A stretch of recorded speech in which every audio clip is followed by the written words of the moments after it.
pasar al inicio ya de la presentación. Y lo que primero que voy a introducir es la realidad en la que vivimos, que no hace falta decirla, ya la hemos anticipado un poco, vivimos en una auténtica realidad digital, ahora mismo se habla del metaverso, ¿verdad? Estamos rodeados auténticamente de tecnologías que, bueno, podemos llamar sociedad 2.0, aunque realmente hay quien habla de la 3.0, de la 4.0, creo que en Bilbao van por la 6.0.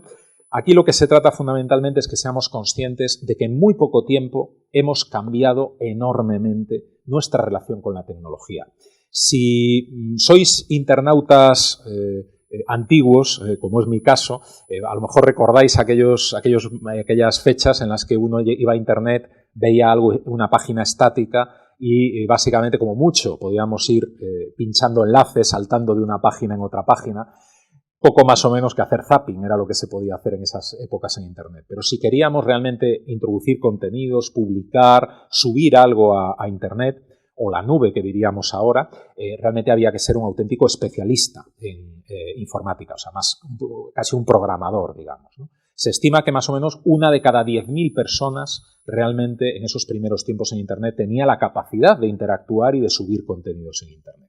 Bueno, afortunadamente esto cambió muy rápido, ¿no? A principios de este siglo ya empezaron a surgir tecnologías, empezando por el fenómeno blog, que permitió que ya cualquier persona que tuviera unos meros conocimientos de informática a nivel de usuario podía perfectamente ya empezar a publicar en Internet, ¿no? Utilizando pues cualquiera de las plataformas, Blogger, WordPress, etcétera.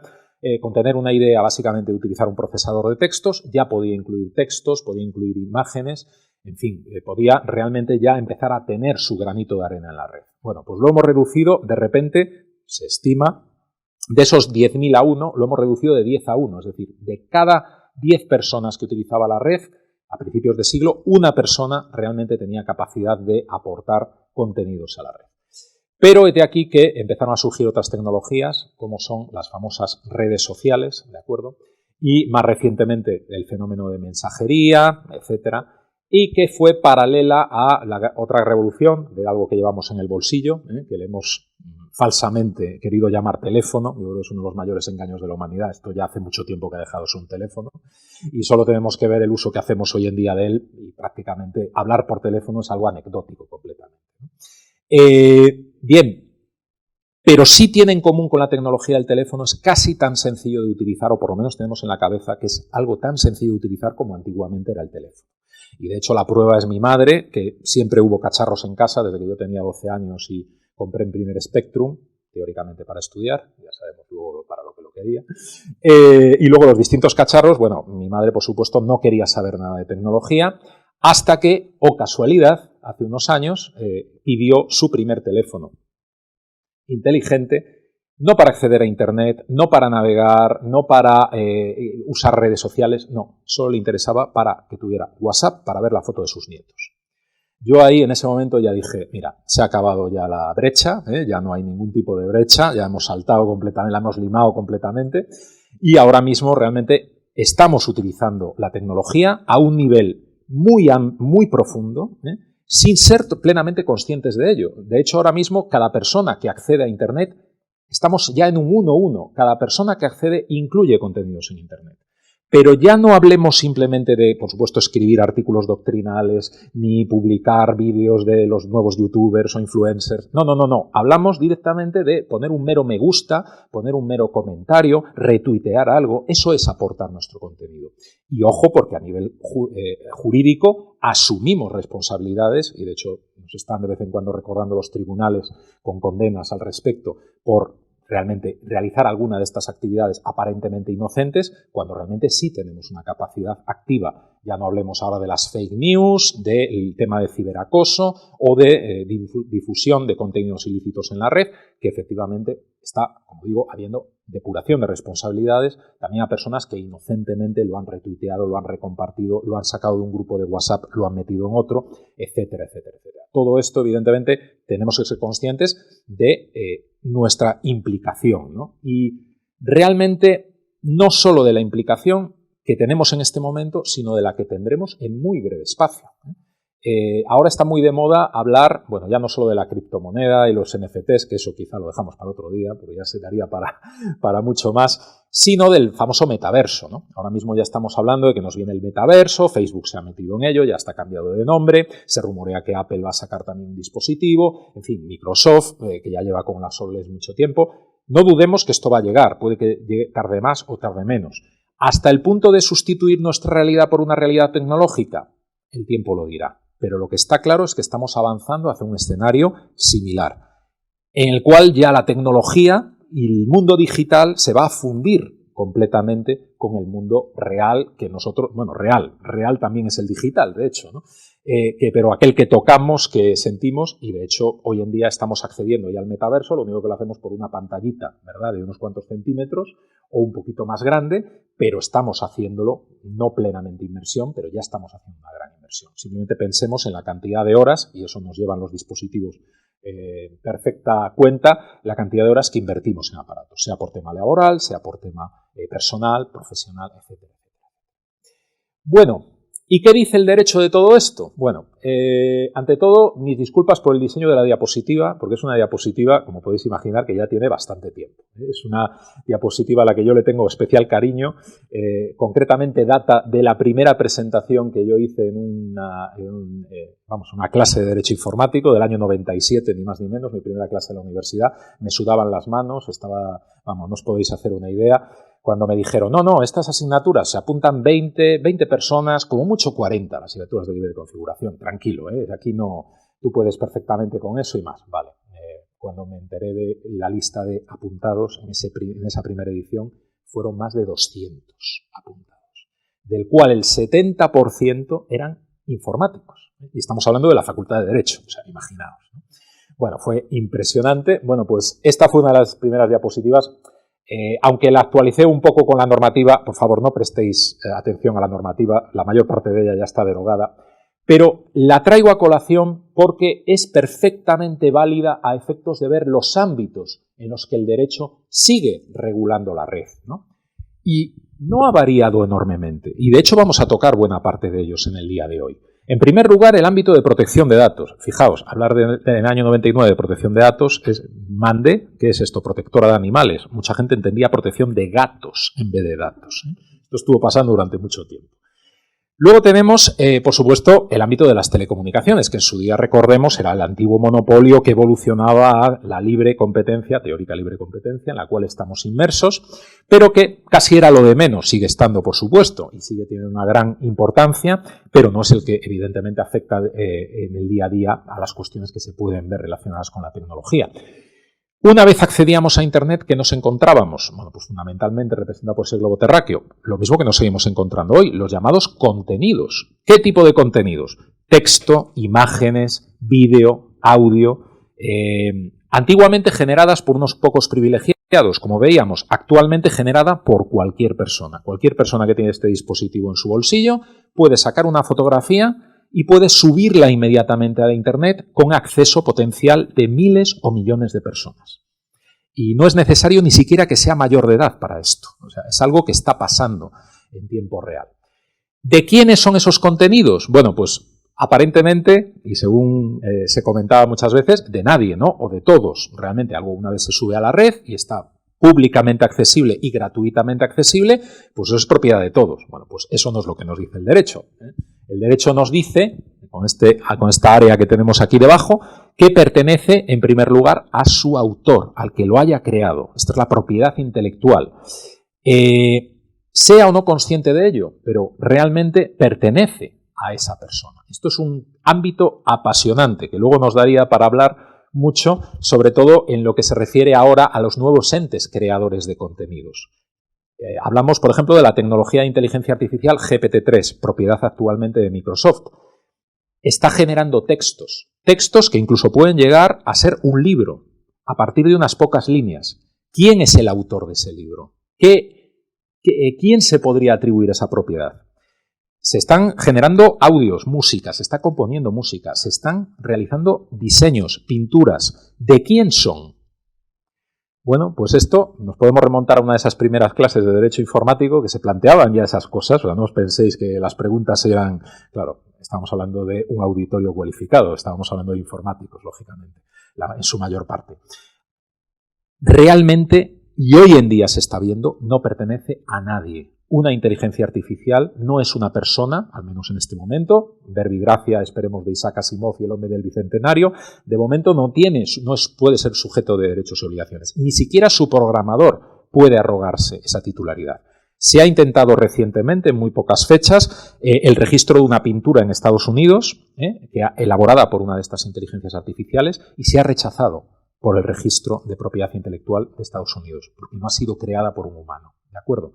Ya no recuerdo la foto del famoso selfie, ¿no? Que eso también podéis buscar referencias en internet. Si buscáis selfie mono, os sale el caso de un mono que se sacó un selfie y que su autor, el autor era el mono, el fotógrafo intentó arrogarse esos derechos y en ningún caso, porque había sido generado por el propio mono. Vale. Bien, tenemos por supuesto toda la normativa relacionada con el comercio electrónico y la puerta ideal a ese comercio electrónico, que desgraciadamente no fue la firma electrónica, aunque podría haberlo sido, ¿no? Aquí faltaría un ámbito que por entonces estaba completamente en pañales, hoy prácticamente inexistente, aunque sí en Hacienda, como siempre, iba por delante en esto, que es la administración electrónica, evidentemente. Los primeros proyectos que salieron de administración electrónica se basaron precisamente en firma digital y, evidentemente, los primeros proyectos piloto ya a finales de los 90 se pudo presentar. Yo fui uno de los privilegiados, de los 15.000 privilegiados, que pudimos presentar una declaración de la renta un domingo por la noche, ¿verdad? Básicamente participando en uno de estos proyectos. Hoy en día todos lo hacemos. Pocas veces realmente tenemos en mente acercarnos físicamente a Hacienda, hacer cola y presentar ningún tipo de documento. Hoy evidentemente lo hacemos electrónicamente.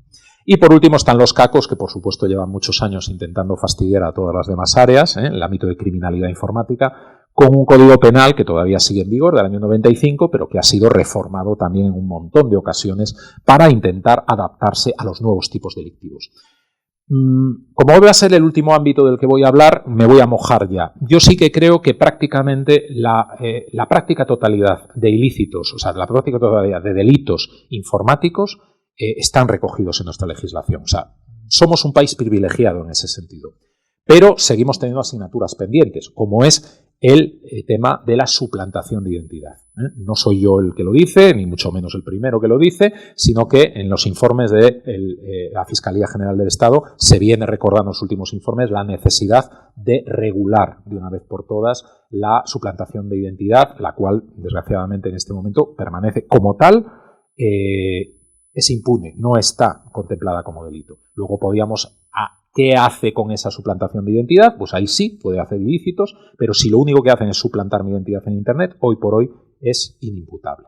Y yo creo que es también la última asignatura que nos puede faltar en estos momentos. Bueno, ¿qué retos tenemos por delante en esta nueva sociedad digital? Aquí estaríamos hablando probablemente entre todos durante un montón de tiempo. Desde mi punto de vista, yo creo que tenemos 4 retos por delante. Tenemos el reto de la libertad. Libertad individual y colectiva. Hablamos de que incluso nuestras elecciones se están viendo alteradas y nos estamos viendo coartado nuestra ideología, nuestra libertad de elección por las famosas fake news y todas las tecnologías que intentan también aprovecharse de nuestras libertades y reducir nuestros ámbitos de derechos fundamentales, ¿no?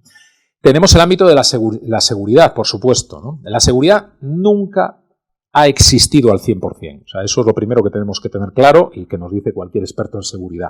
La seguridad al 100% no existe. Como mucho existe en nuestra cabeza, que nos podemos sentir seguros, pero muchas veces es más por ignorancia que realmente, desgraciadamente, porque estemos realmente seguros.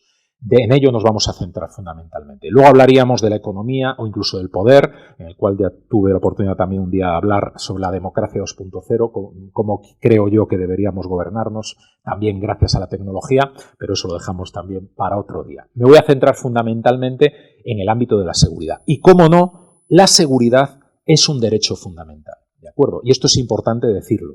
El artículo 17 de nuestra Constitución, en el apartado 1, nos dice que toda persona tiene derecho a la libertad y a la seguridad.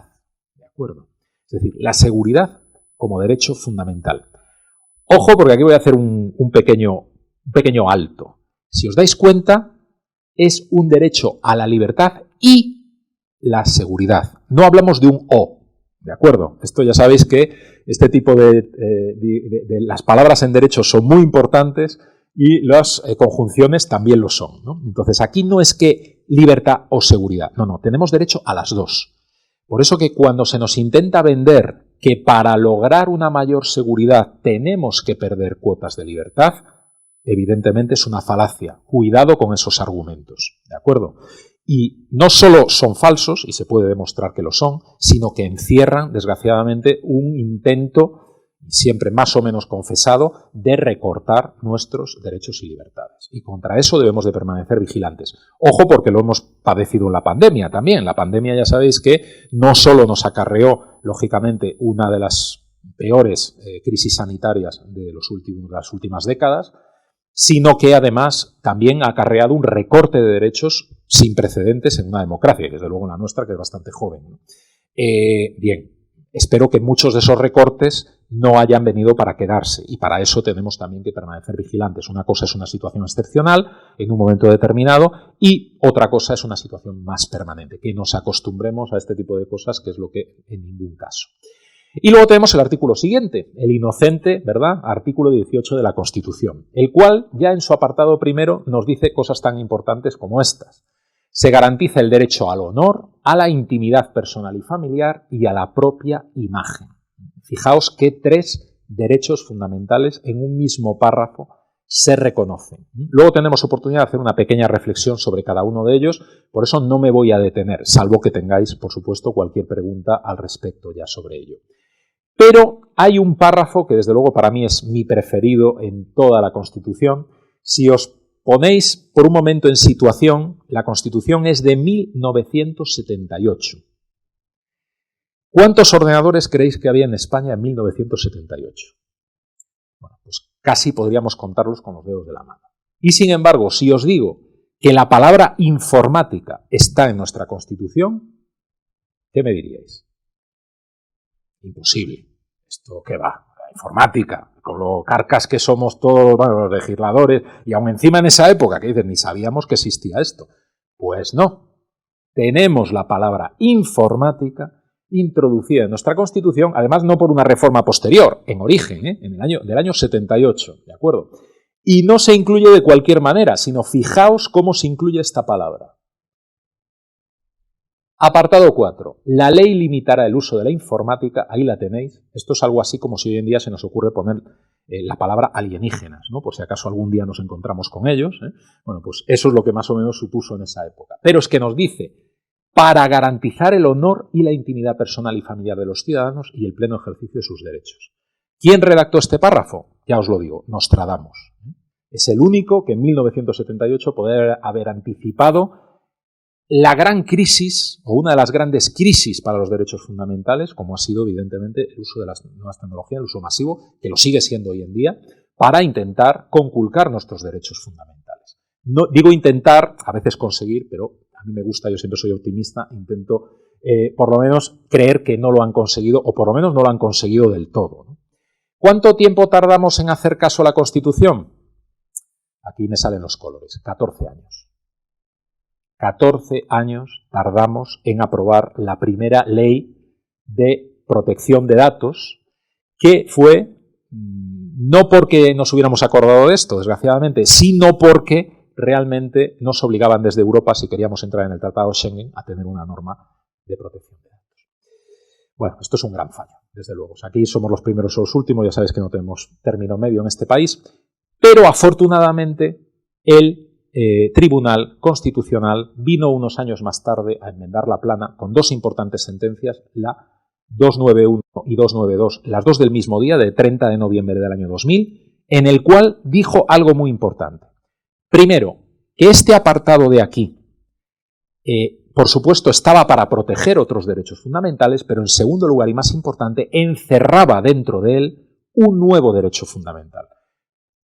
¿Cómo se llamó ese derecho fundamental? Bueno, pues al principio se le puso, se llamó de muchas maneras, ¿no? El derecho del habeas data, el derecho de la autodeterminación informativa, el derecho a la protección de datos o, más recientemente, el derecho a la privacidad. Por tanto, desde el 30 de noviembre del año 2000, gracias al Tribunal Constitucional, tenemos un derecho fundamental aplicado directamente a la tecnología, como es el derecho a la privacidad. Sin la tecnología no tendría sentido hablar del derecho a la privacidad. Es precisamente por su capacidad acelerada de tratar información y de conculcar nuestros derechos por lo que tenemos este derecho de privacidad. Y luego veremos qué es lo que incluye. En primer lugar, vamos a ver cómo se contemplan estos derechos y, de alguna manera, son pequeñas esferas que se van haciendo poquito a poco más grandes en función de vamos ampliando este ámbito de protección. El primero de ellos es la intimidad. La intimidad es una vieja amiga, ya todo el mundo ha oído hablar de la intimidad, nos acompaña desde hace más de 40 años, ¿verdad?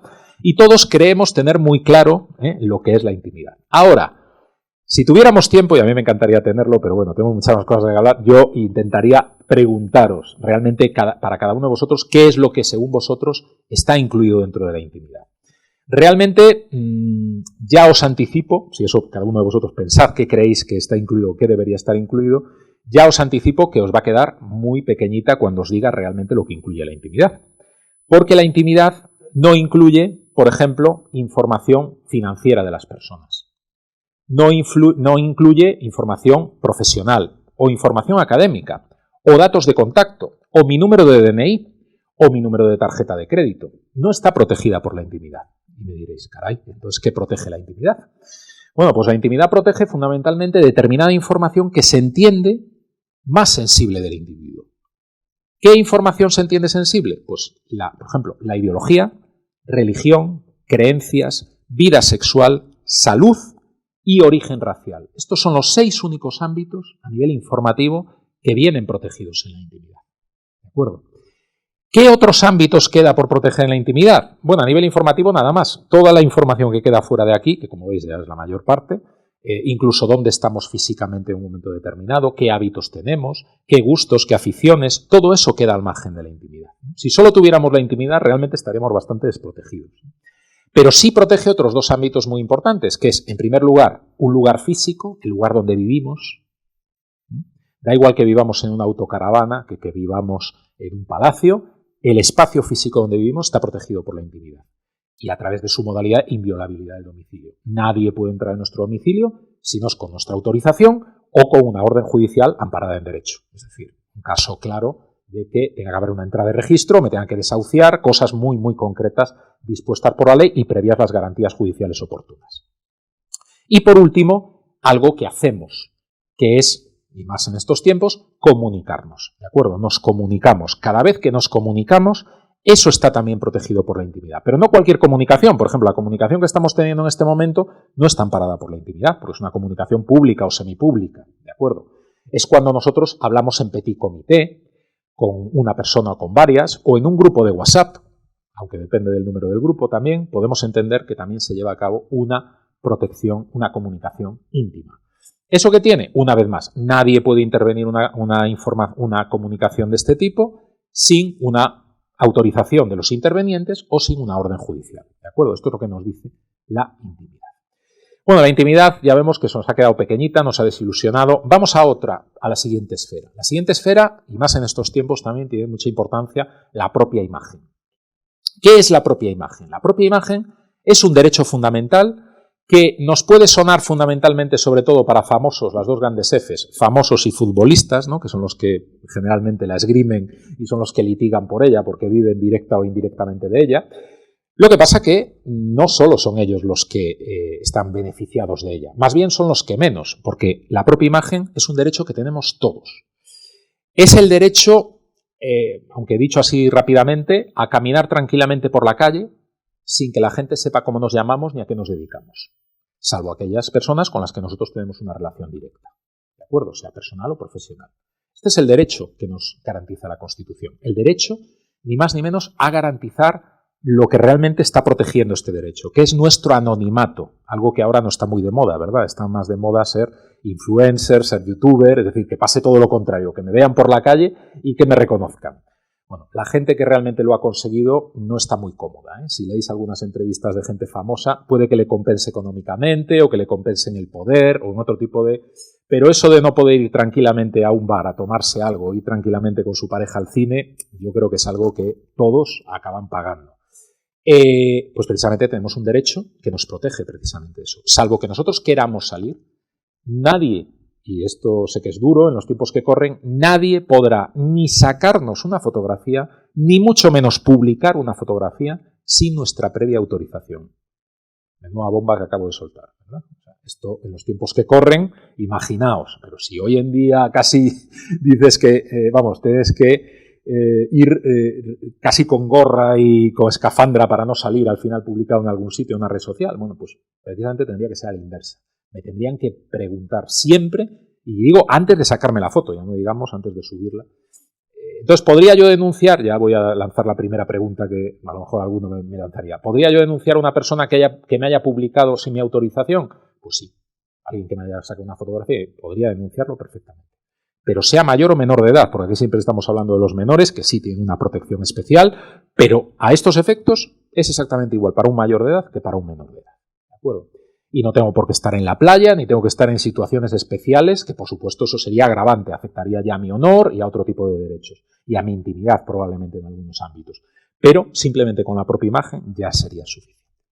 Por tanto, ya tenemos protegidas, un ámbito informativo importante, que son las fotografías donde yo aparezca, pero nos sigue quedando mucha información fuera. ¿Está protegida? Sí, está protegida. Gracias precisamente a este último ámbito que se ha creado a raíz de la tecnología, que es la privacidad, ¿de acuerdo? La privacidad, como ya hemos visto, es un derecho fundamental, recogido también en nuestra Constitución, que lo que va a hacer es a incluir todos y cada uno de los datos que decíamos antes que quedaban fuera.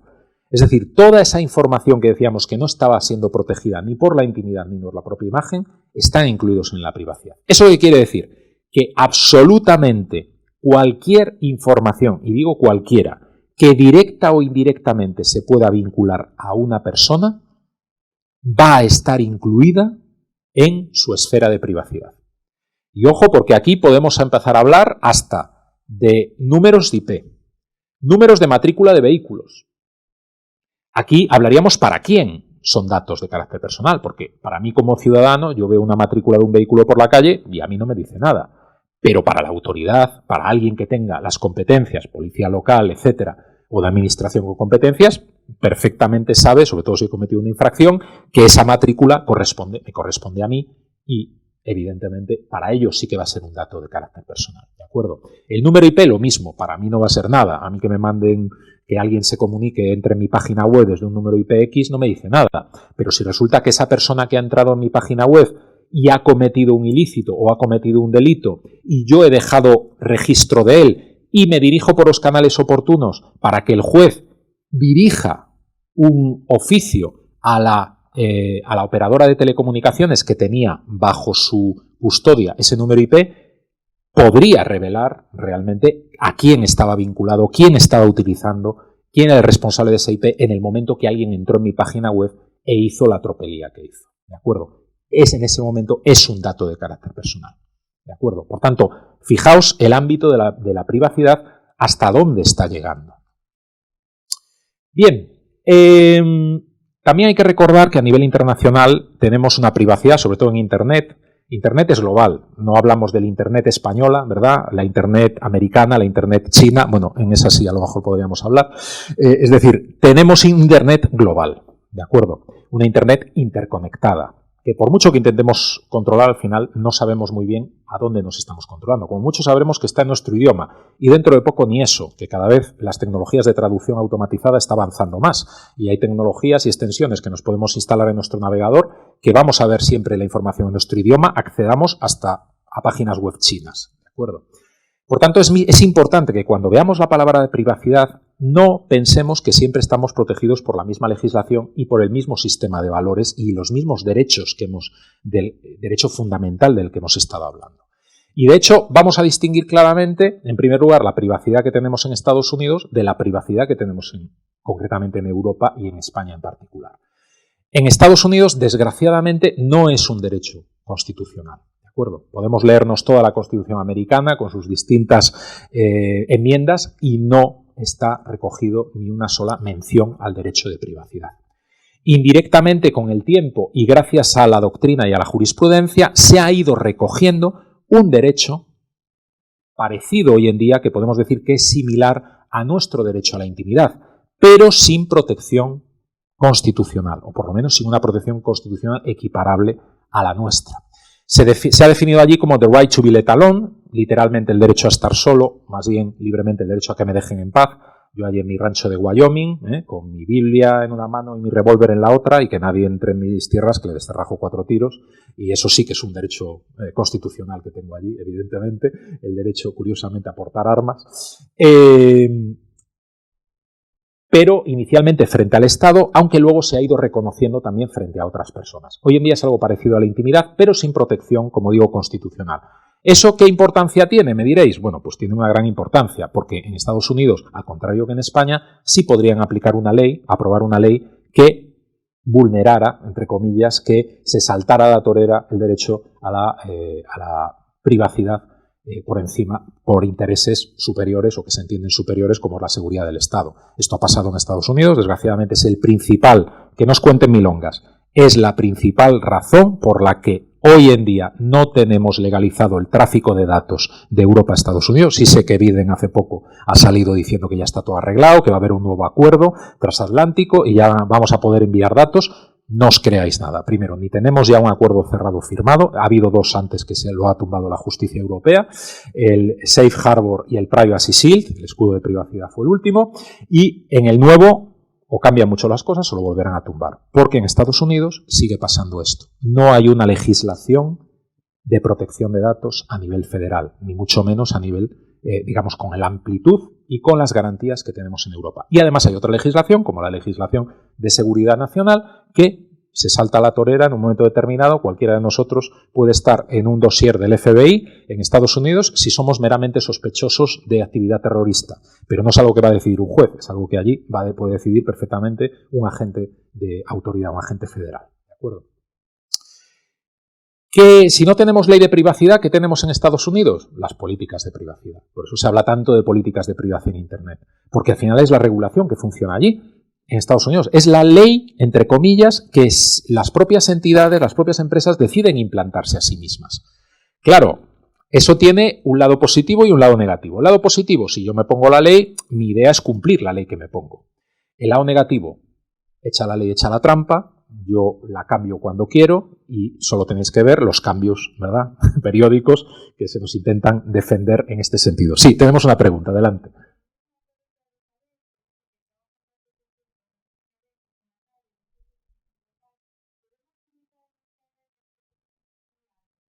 Muy buena pregunta, muchas gracias por la misma. Si esas actividades van a sacar personas ajenas a la propia actividad, no se podría hacer. O sea, habría que intentar sacar una fotografía de tal modo que solo las personas que participen en esa actividad vayan a resultar fotografiadas. Y, no menos importante, previamente las personas que participen en esa actividad tienen que haber autorizado. Estáis hablando con un abogado, idealmente por escrito, ¿vale? No voy a pedir que esté el notario al lado matasellando, aunque sería ideal, que efectivamente han dado su consentimiento para ser fotografiadas. Si no, evidentemente, están asumiendo un riesgo. Muchas gracias. Muchas gracias. El graderío de fútbol, ahí distinguimos, y me encanta que haya puesto esta pregunta, este caso concreto, porque puedo referirme a lo que está haciendo ahora mismo la prensa al respecto.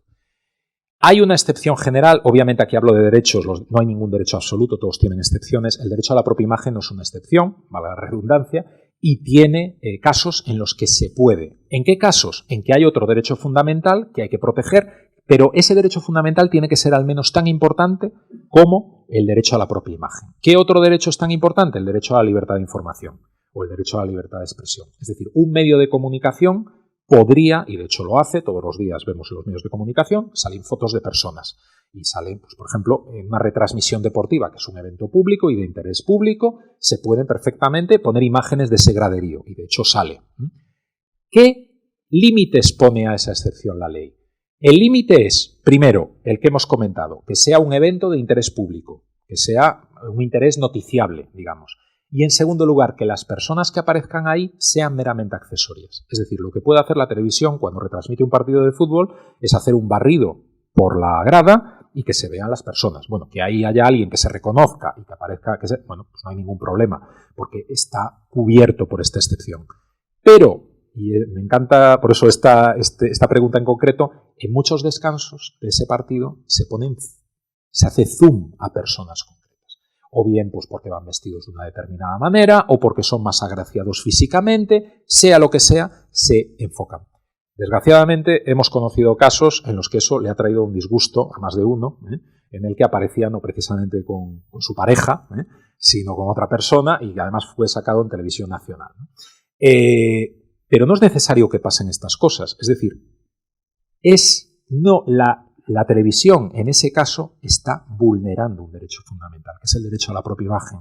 En ningún momento ni ha advertido, ni mucho menos ha solicitado la autorización a esas personas para poder sacarlas en directo.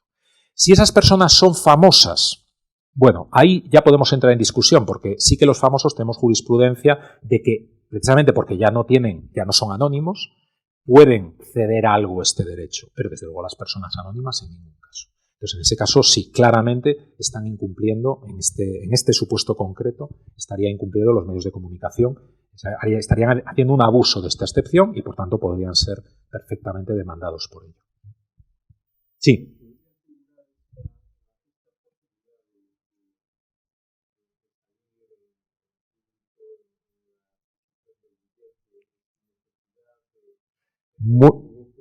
Muy buena pregunta.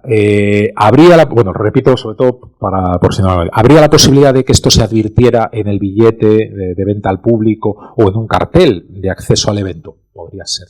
Y eso podría ser esgrimido para decir, bueno, pues ha habido un consentimiento, aunque sea tácito en este caso. O sea, una vez yo veo en el billete que puedo ser grabado, pues se me tiene que advertir específicamente que mi imagen puede ser sacado en primer plano, no que puede salir una imagen accesoria, que eso todos lo asumimos, yo creo, aunque no nos pongan eso, sino que mi imagen puede ser sacada en primer plano. Hombre, no llegamos al extremo de los partidos americanos, que ya sabemos eso de le pone la música y que se besen y este tipo de cosas, que ya ahí hablaríamos de derecho al honor y de otro tipo de elementos, pero se están sacando, como digo, primeros planos de personas y ahí eso podría ser un medio para, aunque sea tácitamente, recabar ese consentimiento. Una vez yo tengo eso, estoy informado y aún así accedo o compro la entrada igualmente, bueno, pues se podría argumentar, por aquí no es necesario, se puede argumentar que no es necesario que sea expreso el consentimiento, sino tácito. Por ejemplo, cuando yo estoy posando para una foto, no firmo nada, pero estoy autorizando la foto porque estoy haciendo un posado, lo que llamamos el posado famoso, que esto en la prensa rosa siempre se está discutiendo sobre lo mismo. Vale, eso se puede entender que yo estoy autorizando que me saquen una fotografía, pero en ningún caso que esa fotografía se publique en una red social o que se haga un uso determinado. Para eso necesitaría haber dado una autorización expresa o previamente informado, como por ejemplo sería en este caso. Pero tiene que ser información concreta. Muy bien, muchas gracias. Sí. Un melón muy grande. Medios de comunicación, sí.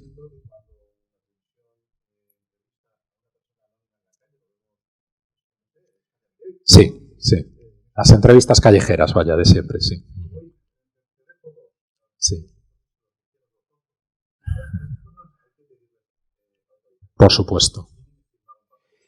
No necesariamente.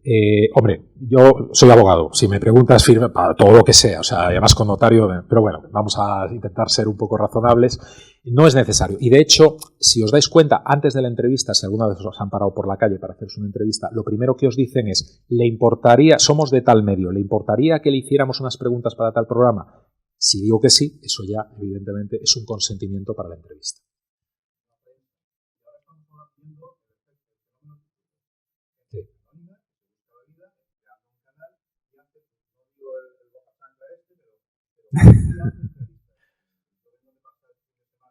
Sí, sí, sí. Entrevistas. Muy buena pregunta también.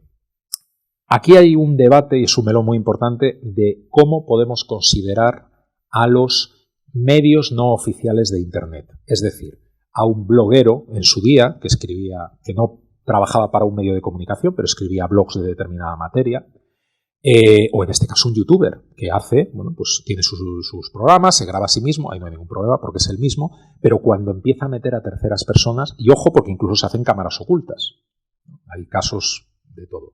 Bien, daría para mucho, pero en principio, y por lo menos la jurisprudencia que tenemos hasta este momento, es que no son medios de comunicación, no se pueden beneficiar de la condición de medio de comunicación. O sea, los medios de comunicación son los tradicionales, prensa, radio, televisión, o sus ediciones digitales, o un periodista profesional trabajando para un medio, pero en ningún caso es una persona que, pues eso, que aunque se dedique incluso profesionalmente, porque cobra al final de YouTube, etcétera, por publicidad y tal, no está catalogado en sí mismo. Ya digo, esto es podríamos entrar en discusión y podríamos ver. Por tanto, no se puede beneficiar. Los casos que nosotros hemos tenido, desde luego lo que hemos recomendado, en todo caso, es si vas a sacar a alguien, utiliza esto. Y idealmente, desde luego, documenta. Y así te evitas muchos. ¿Cuántos nos han hecho caso? Bueno, eso no sé. Alguno no nos ha hecho caso, ya lo puedo decir. Pero otros sí lo han hecho caso. Y lo más importante es que en esos casos que han hecho caso, el feedback ha sido muy positivo. Y son realmente canales, no sé si los más visitados o no, pero bastante respetados. Y por lo menos no han tenido problemas en el tiempo que llevan. Y algunos llevan bastantes años. Sí, nada, gracias a ti. Que la pueda repetir, ¿verdad? Vale, vale. Perfecto, pues muchas gracias. Yo ya he intentado hacerlo, bueno, en estos casos, por lo menos espero que se me haya entendido, pero si no, pues agradezco mucho el comentario en ese sentido, porque claro, hay que pensar en los que están también al otro lado de la pantalla. Bueno, ¿qué tenemos? Como digo, tenemos políticas de privacidad y esto queda en manos de cada una de las empresas. ¿De quién es el dueño de los datos en definitiva? Y eso nos lo dice los valores bursátiles de todas estas empresas. Facebook, Google, Twitter incluso, que ya sabemos que ha sido comprada o no por Elon Musk recientemente, tienen valoraciones multimillonarias. ¿Qué es lo que vale de esas empresas? La tecnología, los ordenadores, el coche de Zuckerberg. Bueno, ya sabemos que aunque sumáramos todo eso, ni de lejos. Lo que vale son los datos en el caso de Facebook, más de 2.000 millones de personas que utilizan la plataforma. Bien, el dueño de los datos, como digo, en Estados Unidos es la empresa. La empresa sí tiene la titularidad y sí puede hacer una explotación prácticamente sin límites de esos datos. ¿Qué pasa en Europa? Bueno, afortunadamente, como hemos visto, es un derecho constitucional distinto de la intimidad, es el derecho a la protección de datos personales. Tenemos un reglamento europeo de protección de datos, luego lo veremos, inmediatamente vamos a la siguiente diapositiva, y una ley en España de protección de datos también que lo regula y lo protege. Aquí hay una serie de requisitos y, si no se cumplen, sanciones que pueden ser muy importantes. Hace pocos días, tengo no la primicia, porque es algo que se ha publicado ayer, anteayer, hace 2-3 días, que tenemos que Google ha sido sancionado, como no, con la mayor sanción de la historia de la Agencia de Protección de Datos, con 10 millones de euros. Nos puede parecer una barbaridad, 10 millones de euros, pero es que el máximo que permite el reglamento es hasta el 4% del volumen de facturación. Por un lado nos pone 20 millones, digo de máximo, luego hay 10 millones o 2%, 20 millones o 4%. Si hacemos un cálculo rápido con los datos que se publican, yo me acuerdo cuando le había caído una sanción a Google hace unos años en Francia de 50 millones, o sea, 5 veces lo que ha caído aquí en la agencia, y sigue siendo el récord en España por lo menos. Hice el cálculo de hasta dónde hubiera podido llegar esa sanción, calculando el 4% del volumen de facturación de Facebook. Lo calculé, la sanción le cayó en el 2018, lo calculé con arreglo a la información publicada que era del 2017. ¿Sabéis de qué cantidad resultante, de qué cantidad me salió? 1.340 millones de euros. Ese es el 4% del volumen de facturación de Facebook hace 5 años. Perdón, de Facebook no, de Google en este caso, hace 5 años. Imaginaos lo que puede tener ahora. Se estima que en el año 2021 solo el ámbito de subasta de datos para publicidad, solo ese ámbito ha supuesto en el mundo 117.000 millones de euros. Solo eso. Imaginaos todo lo demás. Bueno, en fin. Como digo, esta es la antesala de muchas sanciones que se puedan llegar a poner. Y por último, el dueño de los datos, ¿de quién es? Es la persona. acuerdo? En España, en Europa, no deja de ser la persona. Aunque mis datos los tenga Hacienda, aunque mis datos los tenga una red social, aunque los tenga Google en este caso, y lo estamos viendo, siguen siendo mis datos y yo tengo derecho sobre ellos, entre ellos el derecho al olvido, que por eso le ha caído el castañazo este último a Google. Por tanto, en Europa, como estamos viendo, la cosa cambia. Tenemos el reglamento europeo, que es muy reciente, como digo, entró en aplicación, lo tenéis ahí, el famoso RGPD, Reglamento General de Protección de Datos, y entró directamente en aplicación el 25 de mayo, es decir, hoy estamos de aniversario, 25 de mayo del año 2018, hace 4 años exactamente en el día de hoy, ¿de acuerdo? Y afortunadamente fuimos bastante rápidos, luego veremos en otro caso que no, en que el legislador se dio prisa y aprobamos unos meses más tarde, aunque podíamos haberlo hecho antes, la verdad, tuvimos 2 años, la nueva ley orgánica actualmente en vigor, 3/2018, de protección de datos personales y garantía de derechos digitales. Lo de los derechos digitales nos daría también para otra sesión entera. Pero bueno, vamos a dejarlo aquí. Uno de los principios que establece, y es evidentemente de lo que estamos hablando el día de hoy, es el principio de integridad y confidencialidad. ¿Cuál es este principio? Pues es el antiguo principio de seguridad, ¿vale? Lo que pasa es que le hemos cambiado el nombre para hacer ver realmente qué es lo importante de la seguridad a efectos de protección de datos, que es garantizar 2 cosas. Primero, que los datos no se pierdan, no se destruyan, que se conserven, ¿vale? Integridad de los datos. Y en segundo lugar, que los datos no sean accesibles por cualquiera, sino solo por las personas que legalmente están amparadas y autorizadas para poder hacerlo. Confidencialidad, ¿de acuerdo? Luego hablaríamos de otros principios que luego entraremos en ellos, pero estos son los 2 más importantes. Por tanto, ¿qué nos dice el reglamento? Nosotros vamos esperanzados al reglamento a que nos ilumine cómo proteger estos datos. Pues lo siento mucho, pero os voy a decepcionar bastante, porque no son muy detallistas que se diga. De hecho, nos dice que los datos de carácter personal serán tratados de tal manera que se garantice una seguridad adecuada. Bueno, cuando veáis a partir de ahora, entre comillas, son lo que nos encanta a los abogados, que son conceptos jurídicos indeterminados. Aquellos que suelta la ley, pero que no están definidos. Y tenemos que esperar 5 años, 10 años, 20 años a que un tribunal, un alto tribunal, pues a lo mejor nos lo defina o haya una ley que nos lo regule un poquito mejor. Pero en estos momentos hablamos de adecuado. ¿Qué es adecuado? Bueno, vamos a seguir leyendo. Incluida la protección contra el tratamiento no autorizado o ilícito y contra su pérdida, destrucción o daño accidental. De acuerdo, los objetivos los tenemos claros. ¿Mediante qué? La aplicación de medidas que no solo van a ser técnicas, ojo, medidas técnicas organizativas, y de hecho las más importantes no son precisamente las técnicas, aunque son las primeras que nos suelen venir a la cabeza. ¿De acuerdo?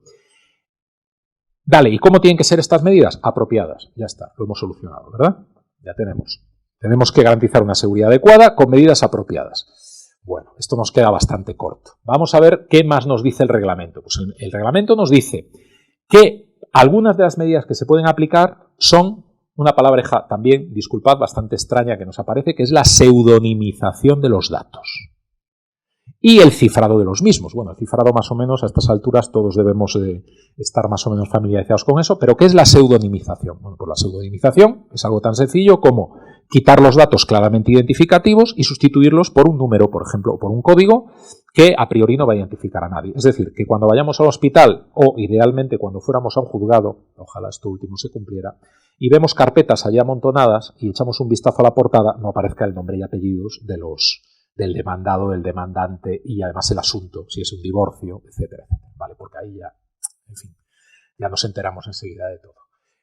Aquí debería aparecer el sujeto X52/33/2022 contra el sujeto XJ32/2022 y ya está, y no sabemos quién es quién. Acudimos a una fuente externa y en esa fuente externa sí ya podemos identificarlo cuando tenemos que aplicar una sentencia, cuando, etcétera, etcétera. Pero no en el resto de los casos. Esta es una de las medidas que se proponen, pero por supuesto no es la única ni la principal. ¿Qué debemos de garantizar? Bueno, aquí nos habla, por supuesto, la confidencialidad y la integridad, pero también la disponibilidad y la resiliencia permanentes. Qué palabra más rara también, la resiliencia. La disponibilidad. De poco me van a dar los datos si yo no tengo acceso a ellos cuando los necesito. O sea, tienen que estar plenamente disponibles, ¿de acuerdo? Y la resiliencia se define como aquella capacidad de restaurar la disponibilidad y el acceso a los datos personales de forma rápida en caso de incidente. Algo que desgraciadamente estamos viviendo que no se cumple demasiado en los tiempos que corren. Hablo del ataque, desgraciadamente, a administraciones públicas que hemos sufrido, como la del SEPE, que si no recuerdo mal estuvo más de una semana más de una semana sin poder prestar servicios. Hay un servicio tan importante a nivel nacional del cual depende tanta gente en este país, pues realmente atacado por un ataque de ransomware en este caso. Bueno, el proceso de verificación, evaluación y valoración regulares de la eficacia de las medidas técnicas y organizativas para garantizar la seguridad del tratamiento. ¿Aquí qué nos dice? Pues que tenemos que estar pendientes, ver si esto funciona, hacer auditorías periódicas, en fin. Pero no entra al trapo. Es decir, no me dice, como decía la normativa anterior, que se refería, y estaba perfectamente estipulada, en el título octavo del Real Decreto 1720/2007, que ese sí que entraba en detalle qué medidas concretas teníamos que aplicar. Y además había 3 niveles, nivel básico, nivel medio, nivel alto.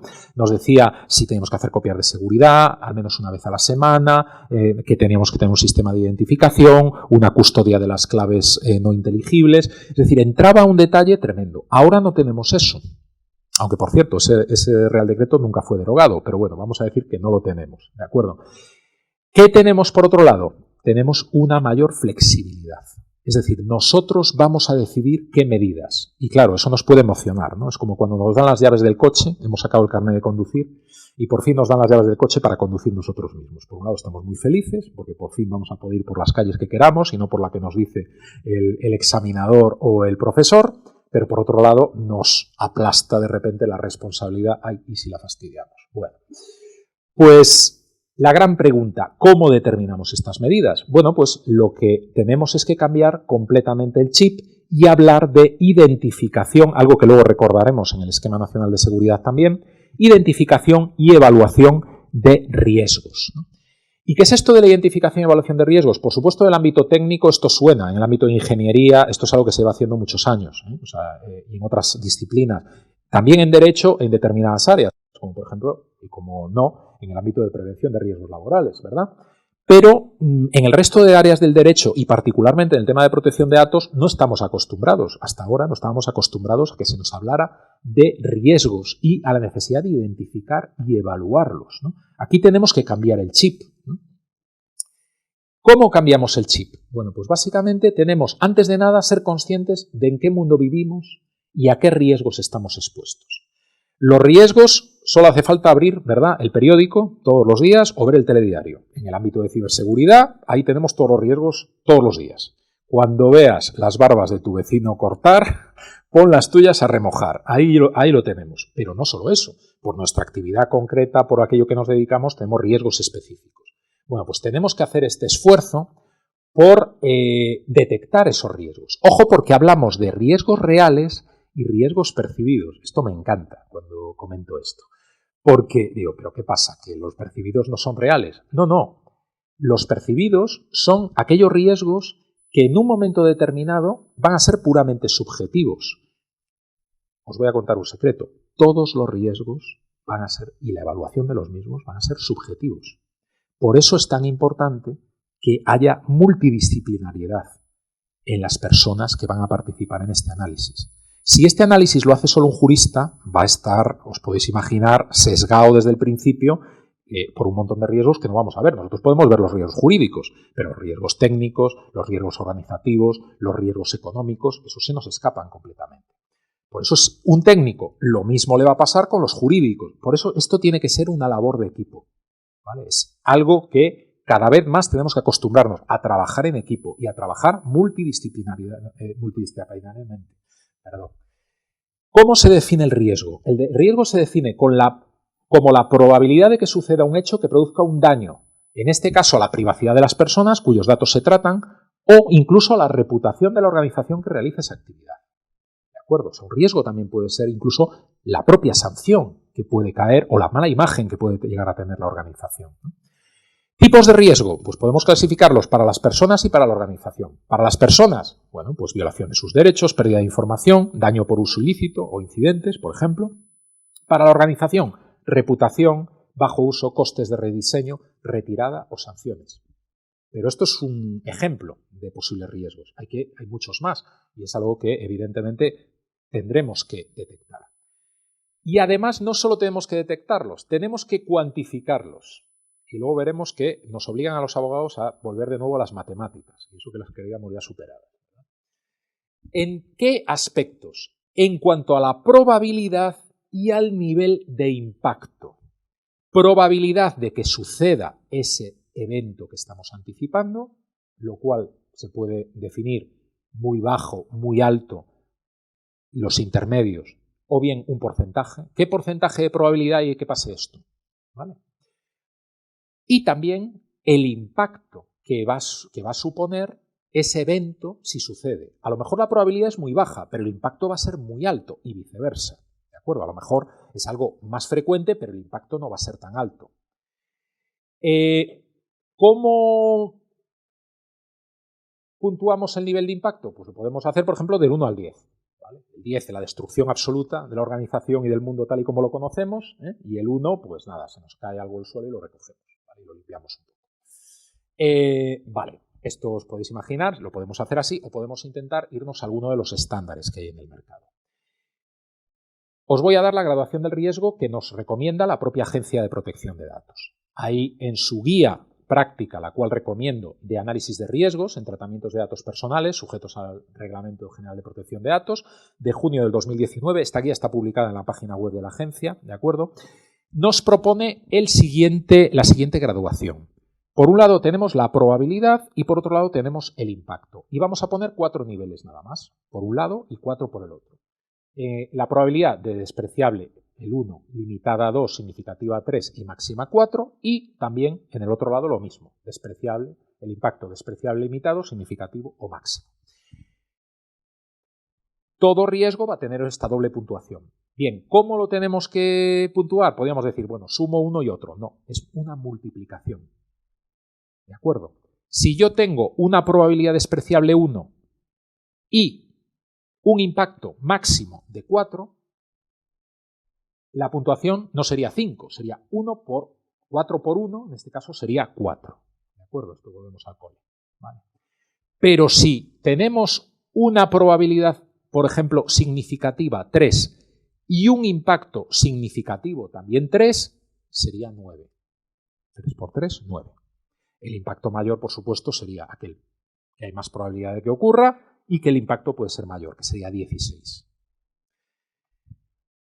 Esta tabla nos la tenemos que hacer para todos los riesgos que nosotros detectemos. Y yo voy a tener que tomar una decisión importante en la organización. Eso nadie lo va a tomar por mí. Yo voy a tener que decidir qué nivel de responsabilidad asumo dentro de la organización. Perdón, qué nivel de riesgo voy a asumir. ¿A qué estoy dispuesto a hacer frente sin hacer nada? ¿Vale? Y aquí puedo tomar la decisión de que por debajo del 2 o incluso por debajo del 4 yo no hago nada. Pero esto lo decido yo, ¿de acuerdo? Ahí es un riesgo asumible, ¿vale? Pero por encima yo voy a tener que hacer algo para intentar disminuir ese riesgo. La clave de las medidas van a tener que ir encaminadas a gestionar, lo que se llama gestionar estos riesgos. Hay muchas maneras de gestionar un riesgo, ¿vale? La eliminación del riesgo, la única, no existe, o sea, el riesgo nunca se puede eliminar. La única manera de eliminar un riesgo es eliminar lo que causa ese riesgo. Es decir, salir a la calle implica un riesgo. ¿Cómo elimino el riesgo de salir a la calle? No saliendo a la calle. Eso está claro, pero yo tengo que salir a la calle, por tanto, evidentemente. Una vez yo tomo esa decisión, yo digo, vale, ¿cómo yo gestiono el riesgo de tal manera que, de alguna manera, no se me vaya? Bueno, pues una manera es, algo que nos encanta a los abogados, transferir el riesgo. Por ejemplo, si yo tengo un riesgo de mantener unos servidores aquí, con un aire acondicionado determinado, con un perímetro de intrusión, con una serie de cosas que me hace tener un riesgo y asumir un gasto, una manera muy sencilla es contratar una empresa externa que se lleve este centro de datos de aquí y se encargue esa empresa, mediante contrato, un contrato bastante blindado, de asumir todos esos riesgos y de proteger esos datos. Esto es lo que hace una empresa, una organización, cualquier tipo de entidad, hoy en día, en el que, para bien o para mal, se están externalizando, se están sacando de las organizaciones. No, no necesariamente. O sea, un riesgo puede ser el incumplimiento legal. Eso es un riesgo, pero...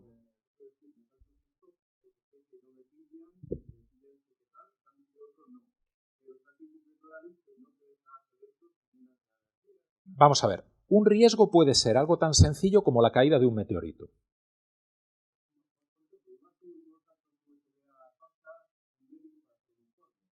Bien. No, eso es un hecho. O sea, el ejemplo que acabas de poner me encanta, porque es, por ejemplo, un USB que se lleva un médico a su casa para trabajar en casa. Eso es un hecho que se puede producir. En sí mismo yo lo contemplaría como riesgo, ¿vale? Porque esto no se debería producir, idealmente. Porque lo que realmente supone sacar un dato de la organización hace asumir un riesgo mayor. Es un hecho en principio. ¿El riesgo qué es? Pérdida de ese USB, deterioro, la filtración de datos, que eso acabe en manos de terceros. Efectivamente. Luego hablaríamos de incumplimientos, pero fijaos, porque claro, a nosotros nos ha costado este cambio o sea, yo el primero, porque el primer análisis lo tienes que hacer sin necesariamente pensar en la ley. Por ejemplo, cuando alguien nos viene al despacho con un nuevo proyecto, sea una startup o sea pues una empresa consolidada, pero que quiere sacar un nuevo proyecto. Hablamos del metaverso, por ejemplo, o cualquier cosa de esto. Tenemos una deformación profesional de que en cuanto nos está contando el tema, yo ya digo, O sea, yo ya prejuzgo, vamos a decir así. Es decir, me pongo en la posición de decir, mira, esto no se va a poder hacer. Luego razono, luego si lo tengo que poner en un informe, lo razono y tal, pero yo ya estoy prejuzgando. Esto es distinto. Esto es, yo tendría no que prejuzgar, claro, por eso los abogados somos muy malos, porque no hemos sido educados para esto. Pero cuando realmente pillas, te das cuenta de lo útil que es ese punto de vista. El punto de vista es, vamos a dejar de lado de momento el cumplimiento legal. Vamos a ver cómo se va a llevar a cabo, cómo se pretende llevar a cabo, y vamos a ver qué riesgos asociados a eso se puede dar. Riesgos, por supuesto hay riesgos jurídicos, pero también hay otro tipo de riesgos. Hay riesgos materiales. Estamos hablando de pérdida, estamos hablando de un incendio, estamos hablando de un terremoto, estamos hablando de una guerra, en el peor de los casos, ¿no? Todos esos son riesgos a los que todos estamos sometidos. ¿Probabilidad de eso? Esperemos que baja, muy baja, ojalá pudiéramos decir inexistente, pero evidentemente. Una vez hemos hecho todo este análisis, es cuando nosotros nos ponemos a gestionar el riesgo. Primero tengo que saber qué riesgos y qué puntuación tienen esos riesgos. Una vez todo eso lo tengo delante, yo ya empiezo a tomar, ya soy consciente de los riesgos y ya empiezo a tomar decisiones. Primero, ¿qué nivel de riesgo voy a asumir? Desde luego, el que la agencia nos dice si hay un incumplimiento legal, en ningún caso lo tengo que gestionar. Es un incumplimiento legal que tengo que evitarlo. O sea, no podría dejar en este caso que este médico se llevara, si lo hace en contraviniendo las instrucciones claramente dadas. Esto es una manera de gestionarlo. Otra manera de gestionarlo es, vale, eso es un incumplimiento legal, pero seguro que no lo van a hacer si yo no doy otra manera de quitar excusas, o sea, una manera más constructiva, es decir, ¿por qué el médico se lleva ese USB? Porque no tiene otra manera a lo mejor de acceder a esa información de una manera segura desde su casa, desde fuera, sin que tenga que llevarse ese USB.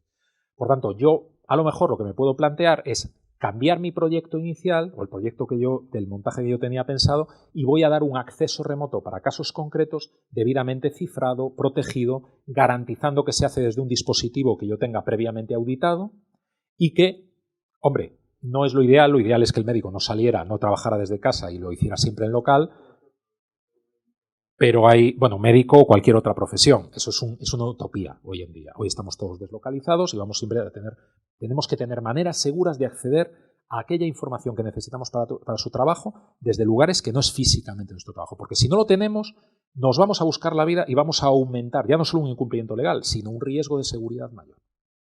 Solo con este análisis realmente ahorramos mucho, sí.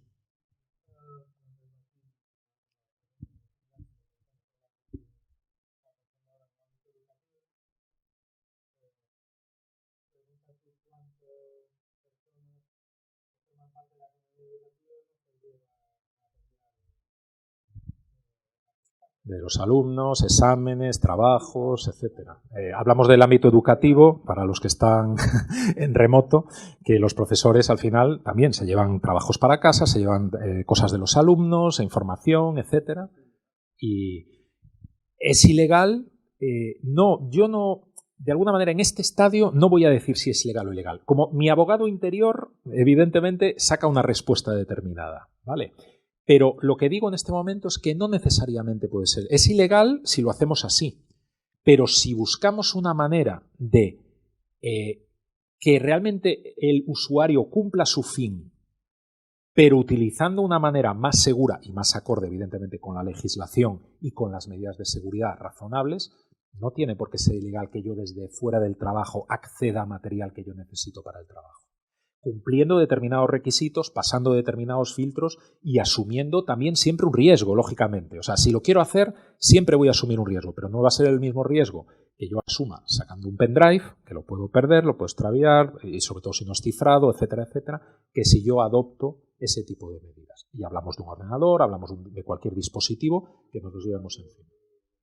O la contraseña del trabajo, que un riesgo es que si pongo una contraseña demasiado complicada, como desgraciadamente nos pasa cuando vamos a auditorías, vemos el post-it en la pantalla con la contraseña escrita, ¿no? Y lo cual no es, como os podéis imaginar, el ideal de la seguridad, ¿vale? Bueno, pues ante eso podemos estudiar otras alternativas para que pase eso. Es decir, es tener algo, sustituir un poco el doctor no. A los abogados se nos ve muchas veces como el doctor no, y muchas veces se nos intentan esconder cosas, ¿eh? Quizá nosotros de externos menos, a los de la casa siempre. Realmente nosotros cuando hacemos auditoría le contamos cosas a los abogados de la casa que no tenían ni idea de que existían. Y es porque al final se tiene en mente que yo si quiero hacer algo y realmente llevarlo a efecto, vamos a hacerlo de tal manera que no se enteren, los abogados ya se enterarán después. Claro, esta mentalidad es muy difícil también de cambiar, pero debemos de cambiarla entre todos, empezando por los abogados que hemos dado pie a ese tipo de... Entonces, nosotros intentamos no dar no rotundos, sino hacer las preguntas adecuadas para buscar las soluciones. Hay una compañera a la que tengo mucho cariño, Paloma Llaneza, que hace tiempo tuiteó algo buscando, que es una gran especialista también en estos temas, buscando soluciones imaginativas a problemas imposibles. Ahí me sentí totalmente identificado, o sea, porque realmente al final es lo que terminas haciendo.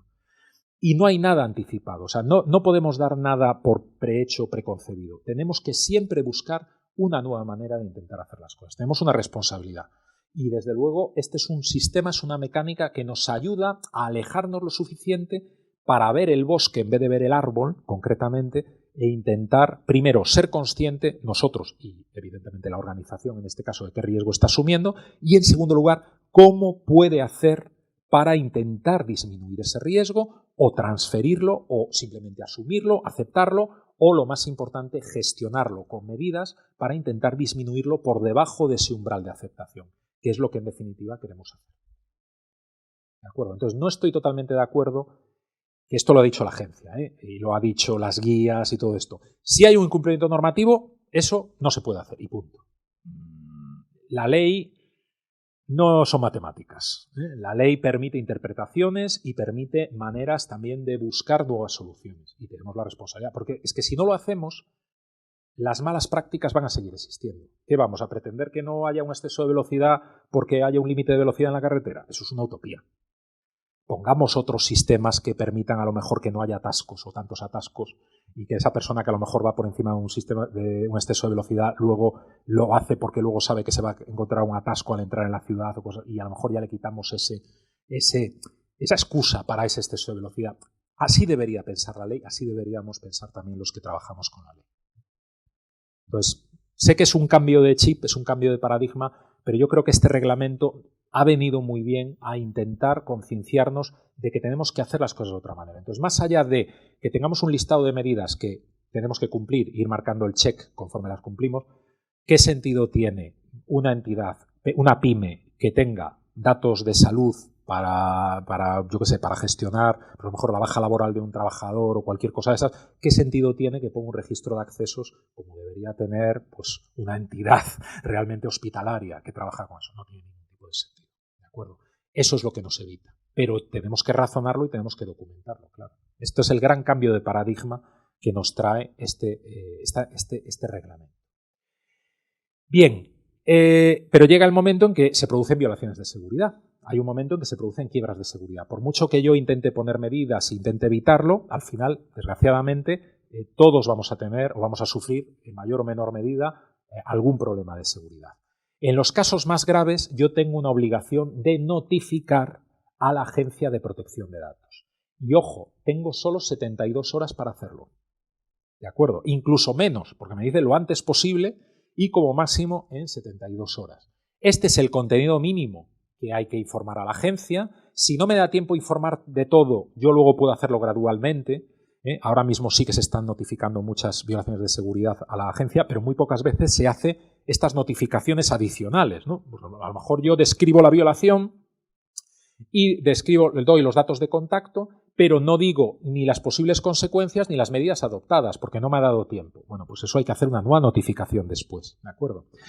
El responsable deberá llevar registro de todas ellas, los efectos y las medidas correctivas, y el encargado, que son, pues por ejemplo, una administración pública, una empresa que presta servicios para la administración pública, o en una empresa privada, pues lo mismo, empresas proveedores de servicios, ellos deberán comunicarlo en el plazo mínimo posible. Hemos visto muchas veces en contratos, que nos hace mucha gracia con encargado de tratamiento, que se le pone de plazo de 24 horas o de 48 horas, ¿no?, para hacer esta notificación. Digo, ¿pero por qué un plazo tan breve? No, porque luego tengo 72 horas y ya si restas los 24... No, 72 es de que tú lo sabes. ¿Vale? O sea, si el encargado te lo comunica a los 2 días, tú las 72 horas empiezan a partir de ahí. No es que se te descuenten porque se haya encargado antes que se haya enterado antes el encargado. ¿Vale? Se deberán comunicar los interesados. Bueno, más de uno, o creo que casi todos ya hemos recibido una carta de alguna entidad conforme nuestros datos se han visto expuestos, que cambiemos la contraseña, etcétera, etcétera. Bueno, esto es una obligación, ¿vale?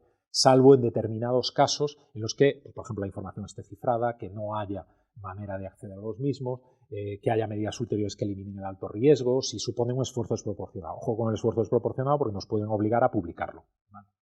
Y luego puede ser pedido también por la agencia, aunque debería salir de nosotros, pero también podría salir de la agencia. Bien, en los casos que luego veremos, cuando hay una obligación legal de notificar un incidente de seguridad, claro, un incidente de seguridad va a tener muchas veces, la mayor parte de las veces va a tener datos de carácter personal. La filtración famosa Facebook tenía 500 millones de personas afectadas en todo el mundo. Probablemente, si hacemos los cálculos en esta sala, pues aproximadamente la cuarta parte de los que estamos aquí hemos sido afectados por esa filtración de datos.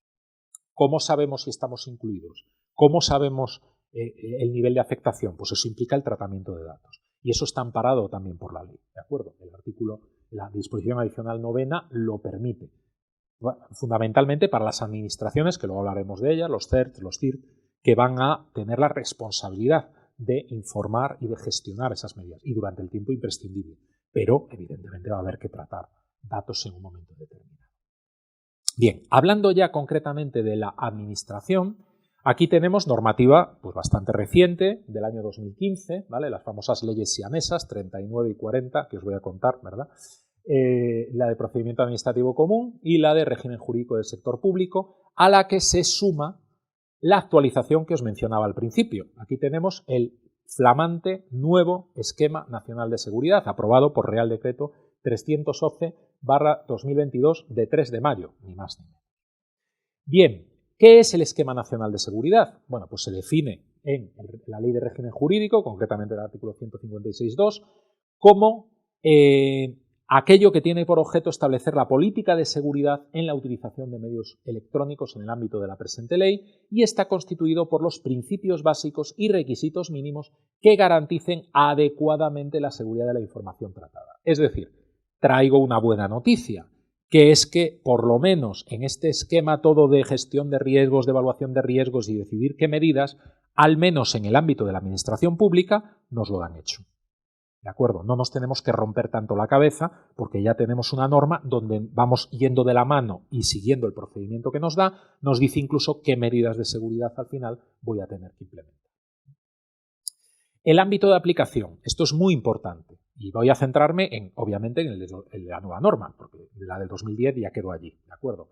El nuevo Esquema Nacional de Seguridad se aplica, por supuesto, a todas las administraciones públicas, en sentido amplio, entes públicos, empresa pública, en fin, fundaciones públicas, etcétera, Estado, comunidades autónomas, administración local y entidades de derecho público en general. En segundo lugar, sistemas que tratan información clasificada. algo que está bastante de moda, ¿verdad?, últimamente, Pegasus y compañía, sin perjuicio de la Ley 9/1968 de 5 de abril de secretos oficiales y normas de desarrollo, y, no menos importante, todas las entidades privadas que trabajan, que prestan servicios para la administración. O sea, que no piense el sector privado que a mí esto no se me aplica. No, no. Si tú tienes un contrato con la administración, si prestas un servicio con la administración, estás obligado también a conocer y aplicar esta norma. Y aquí hablamos de los principios básicos. Bueno, no me voy a detener por cuestiones de tiempo, pero aquí en las siguientes diapositivas tenéis un esquema que hemos elaborado a partir de los principios básicos y luego veremos también los requisitos. La gran novedad, bueno, hay un cambio de denominación en cuanto a la prevención, detección y respuesta y recuperación y un nuevo principio básico que es el de vigilancia continua. El resto, aquellos que conocían el esquema del 2010, esencialmente a grandes rasgos, no hay grandes variaciones en este sentido. Lo mismo en cuanto a los requisitos mínimos, que hay un cambio de denominación básicamente en cuanto al mínimo privilegio, ya veis que lo subrayo, el resto prácticamente siguen siendo los mismos, ¿de acuerdo? ¿Cuáles son las dimensiones? Aquí sí me voy a detener un momento para que seamos conscientes de cuáles son las dimensiones de seguridad, que profundiza un poquito más lo que decíamos antes del reglamento. Aquí son 5. Disponibilidad, autenticidad, integridad, confidencialidad y trazabilidad. En primer lugar, hay que decir que obviamente esta normativa se aplica, tiene un ámbito de aplicación mucho más amplio que el Reglamento de Protección de Datos. El Reglamento de Protección de Datos obviamente solo se aplica a la información relacionada directa o indirectamente con las personas. En este caso se aplica toda la información que esté en la administración. Da igual que sea de personas físicas, da igual que sea de personas jurídicas o de datos económicos, da igual. Todo tiene que estar protegido al mismo nivel. Disponibilidad, ya lo hemos visto, la capacidad yo de acceder a la información en el momento que la necesito. Autenticidad, tener rastreado y saber de quién. O sea, cuando hay una firma que efectivamente se corresponde con esa firma, cuando hay una entidad detrás que efectivamente se trata de esa entidad, etcétera, etcétera, etcétera. La integridad, por supuesto que los documentos a los que yo acceda, la información no esté alterada, no se pierda, no se destruya y sea realmente la original. Confidencialidad, ya lo he visto. Solo puede acceder la información a aquellos que realmente lo necesitan y están amparados por la ley para ello. Y la trazabilidad, también importante, a la hora de cualquier alteración, cualquier manipulación, cualquier acceso, sea perfectamente trazable dentro del sistema. Bien. Para todo esto se establecen 3 niveles. ¿Os acordáis que se hablaba de la norma esta del 2007? Protección de datos, que hablaba de nivel básico, medio y alto en función del tipo de datos. Aquí cambiamos el chip. Aquí hablamos de nivel bajo, medio o alto, ya no en función del tipo de información, que esto parece más de documentos clasificados o este tipo de cosas, no. Aquí es en función de la gravedad del impacto que podría tener estos riesgos que veíamos antes.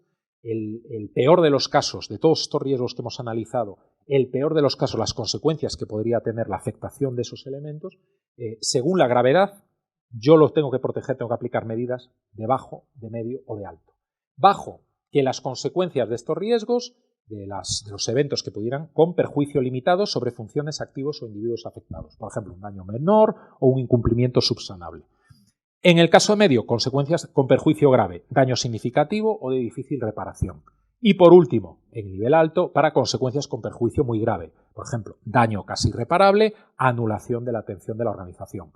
Todos estamos de acuerdo en que lo que pasó con SEPE, lógicamente, estamos en un nivel alto, ¿no? Y debería cumplir, evidentemente, a estos efectos con este nivel de protección.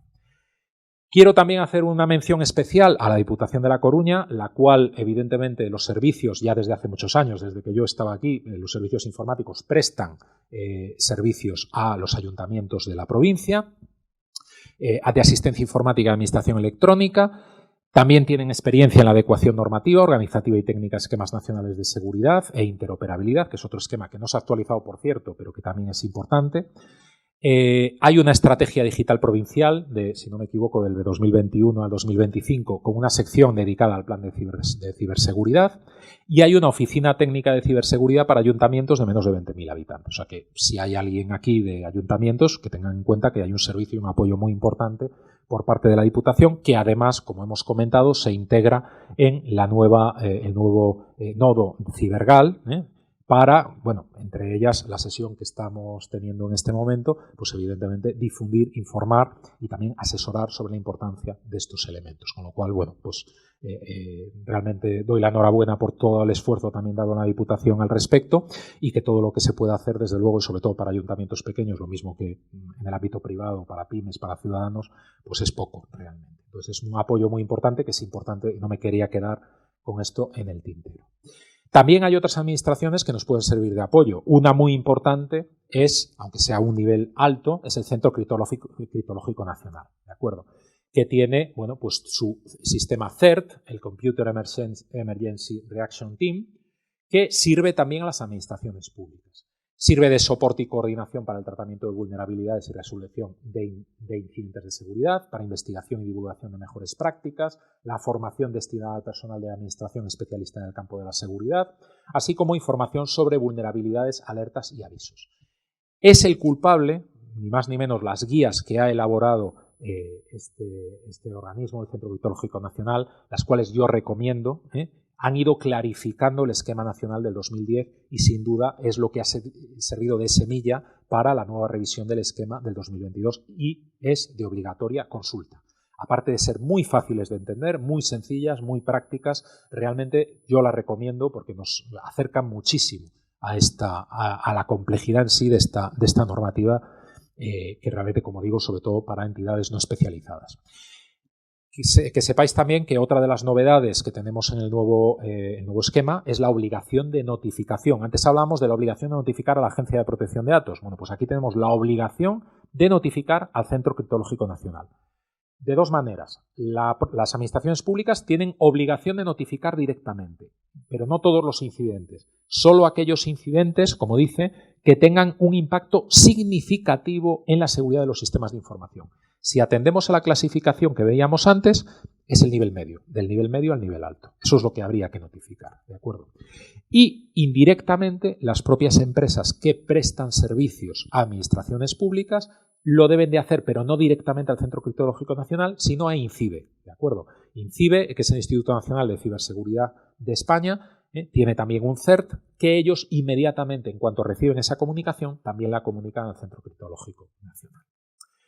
Bien, ¿cómo vamos de tiempo? Bueno, en fin, como siempre, se pasa. Bueno, no sé si hay más preguntas llegados a este punto, antes de continuar al siguiente bloque. De momento no hay. Bueno, espero que no se hayan quedado ya dormidos o hayan desconectado ya totalmente. Bueno, hablamos de identificación y una de las grandes asignaturas pendientes que tenemos aún hoy en día, aunque hemos dado grandes avances, es el ámbito de la firma electrónica. En definitiva, la identificación electrónica y los servicios de confianza en la red. Disculpas de nuevo por el diseño de esta diapositiva. Esta diapositiva también es de aquella presentación del año 97, ¿vale? Que yo ilusionadamente metí por primera vez cuando era un concepto que ni siquiera estaba regulado todavía, aunque luego vinieron los proyectos, bueno, ya se estaba a nivel conceptual, y luego vinieron los proyectos de la agencia tributaria. Yo, la primera vez que supe cómo funcionaba la tecnología llamada de criptografía simétrica, que estaba detrás del funcionamiento de firma electrónica, a mí me explotó la cabeza. Porque dije, como jurista, estoy asistiendo al principio del fin de las falsedades documentales. O sea, con esta tecnología será imposible que nadie falsifique un documento. Bueno, hoy en día no solo me he equivocado, pero no porque haya fallado la tecnología, sino porque, desgraciadamente, esta tecnología no es de amplio uso todavía. Realmente se nos están colando muchas firmas electrónicas por firma electrónica cuando en realidad no lo son. Fundamentalmente por la simplicidad, ¿vale? Porque es muy complicado en un momento determinado utilizar, entender primero, bueno, por supuesto, lo que es la tecnología que hay detrás de la firma electrónica, es complicado entender. Sobre todo porque se basa en criptografía y toda la criptografía ya sabemos que tiene un componente pues, técnico muy importante y ya no digamos de matemáticas, ¿no? Pero entender el concepto de que realmente hoy por hoy es la única tecnología. Hombre, la ley no puede hablar de una tecnología porque tiene que cumplir un principio, que es neutralidad tecnológica. No puede decir Microsoft es mejor que Apple. No puede decir Google es mejor que Apple o que Microsoft. No puede decir esto la ley. ¿De acuerdo? Aunque desgraciadamente luego la aplicación de la ley nos termina diciendo que o tienes un sistema operativo X con un navegador tal, que además muchas veces es obsoleto, no te funciona aquel acceso o aquello que quieres hacer. Pero bueno, eso es otro tema, también otro melón, que si queréis, vamos a lo que queréis entrar en él, lo dejamos para otro día, a otra parte. Pero sí que la ley nos puede dar los requisitos que debe cumplir la tecnología para entender que es válida jurídicamente. Y eso nos lo dice claramente la ley. La tecnología, la única tecnología que cumple hoy por hoy todos los requisitos que pone la ley es esta, la tecnología basada en criptografía de clave simétrica. Sobre todo porque es la única, y no me digáis por qué, porque esto es cosa de meigas, ¿vale?, que permite que yo teniendo una clave privada que nadie conoce, solo la conozco yo, sea capaz de descifrar información que alguien me manda desde cualquier lugar de Internet utilizando una clave que es pública y disponible para todos, pero que si se usa para cifrar, solo yo tengo la llave para leerla, y que no solo eso, sino que esto no solo vale para las películas de espías, sino que se puede usar a la inversa. Toda vez que soy yo el único que tengo la clave privada, yo puedo utilizar el camino al revés, ya no para cifrar el documento lo puedo dejar perfectamente legible, pero puedo utilizar mi llave, que solo tengo yo, para demostrar que he leído y he aceptado ese documento a través de la firma electrónica. Y esto puede ser comprobado por cualquiera que tenga la clave pública. Esto, para mí, por supuesto, es magia. Lo máximo que he logrado saber detrás de las matemáticas que hay detrás de esto es que se basa en números primos, aunque creo que el primo soy yo a la hora de no entender muy bien de qué va esto. Pero lo cierto es que funciona y es lo suficientemente robusto, siempre que se vaya actualizando, y por eso es obligatorio los certificados famosos irlos cambiando cada varios años, cada varios meses, precisamente porque los ordenadores cada vez son más potentes y habría la posibilidad de que se pudieran desproteger. Pero si seguimos esta mecánica, esto sigue funcionando perfectamente aquí. Pero no solo me dice, cuando yo le aplico la clave pública, no solo me va a decir que esto lo he firmado yo, que soy el único que tiene la clave privada, sino me va a decir otra cosa, que como es una operación matemática y es un resultado de la operación matemática sobre el texto que estoy firmando, si yo cambio una sola coma del documento que estoy firmando, imaginaos un contrato, una póliza de seguro, una compraventa, etc. Si cambio una sola coma o un cero de ese contrato, me dirá, sí, esta persona firmó este documento, pero el texto que firmó no es este. Con lo cual, error. Esto no sucede con una firma manuscrita, ¿verdad? Una firma manuscrita podemos firmar, es más, yo os podría hacer que me firmarais, me hace mucha ilusión tener el autógrafo de la gente que viene a mis sesiones y que por favor me firméis al fondo de la hoja todos, y de paso me ponéis vuestro nombre y vuestro DNI y tal, me hace mucha ilusión, y luego desdoblo la hoja e imprimo en la parte superior. Los abajo firmantes reconocen que le ha caído también el ponente que le va a invitar a una cena. Ya tengo una cena gratis. ¿De acuerdo? Y vosotros las veríais o las desearíais para decir, no, cuando yo firmé ahí no ponía nada. Ay, amigos, se siente. Eso en firma electrónica no se puede. ¿De acuerdo? Obviamente la tecnología la teníamos, pero no teníamos la ley. La ley, afortunadamente, fuimos de los primeros a nivel mundial en tenerla. Concretamente, fuimos el cuarto país del mundo en legislar en firma electrónica. Y ahí lo tenéis, una vez más por motivos sentimentales. El Real Decreto Ley 14/1999 de 17 de septiembre. La cuarta norma jurídica mundial en regular firma electrónica. Detrás de, no Estados Unidos, el estado de Utah, ni siquiera Estados Unidos a nivel federal, Alemania, Italia, y luego fuimos nosotros. ¿De acuerdo? Bueno, enseguida tuvimos que reformarlo porque, claro, vino la directiva del año 99, que no está aquí ya, y tuvimos que aprobar una ley posterior que tardamos un tiempo. En el año 2003 aprobamos la anterior ley de firma electrónica, la famosa ley de firma electrónica. Pero después de ese año 2003 se nos aprobó el reglamento de la Unión Europea número 910/2014, que vino a sustituir y aplicarse lo mismo que el reglamento de protección de datos que entró en aplicación, lo mismo, entró en aplicación para todos los ciudadanos y todas las organizaciones de Europa. Pero desgraciadamente no fuimos tan rápidos con el cambio de la ley como lo fuimos en su día con la ley de protección de datos. Y esto no lo cumplimos hasta el 2020. Hasta el 2020 no cambiamos la ley aquella del 2003 y ahora la tenemos reguladora de determinados aspectos de los servicios electrónicos de confianza, la LSC. Eso no significa que el reglamento no se aplicara. El reglamento se aplicó, el europeo. Lo que pasa que había diferencias y por eso en la normativa administrativa ahora hablamos, por ejemplo, de certificados. Esto es como cuando le dicen a un niño, ¿a quién quieres más, a papá o a mamá? Pues a los dos.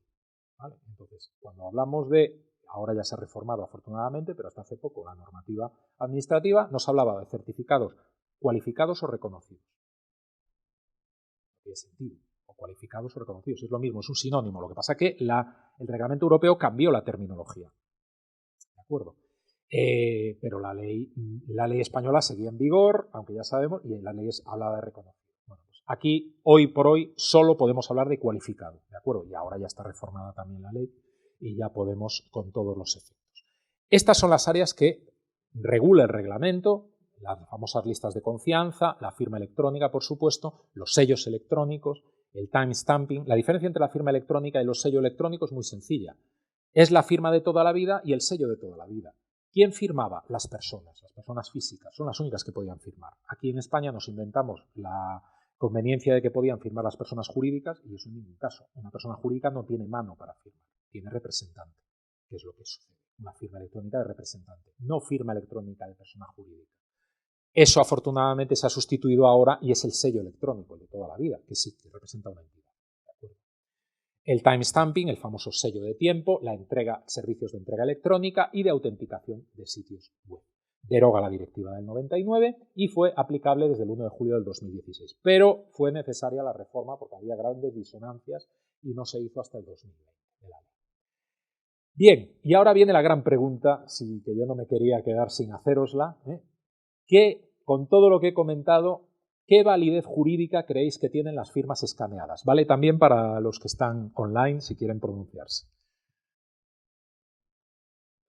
Ninguna. ¿Alguien opina otra cosa? ¿Alguien se pronuncia? No opina nadie, ¿no? Nadie se atreve. Escaneada. De momento escaneada. Por ejemplo. O un contrato, escaneado contrato con las firmas manuscritas al pie, que se envía por correo electrónico y ahí tienes mi copia del contrato. Ah, pues venga. El segundo.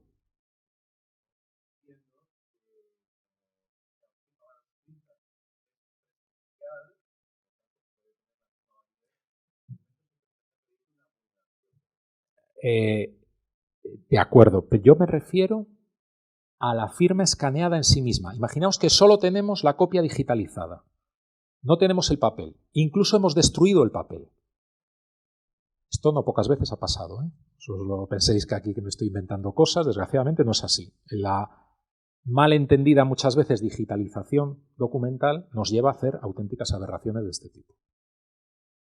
¿Qué valor jurídico creéis que puede tener? Esto lo estamos aceptando en el tráfico económico, no me estoy inventando nada. Me imagino que todos tenemos en mente que muchas veces que hemos pedido un documento firmado, nos han mandado un documento escaneado y firmado y le hemos dado validez y le hemos dado entrada. ¿Hemos hecho bien? ¿No hemos hecho bien? ¿Qué os parece?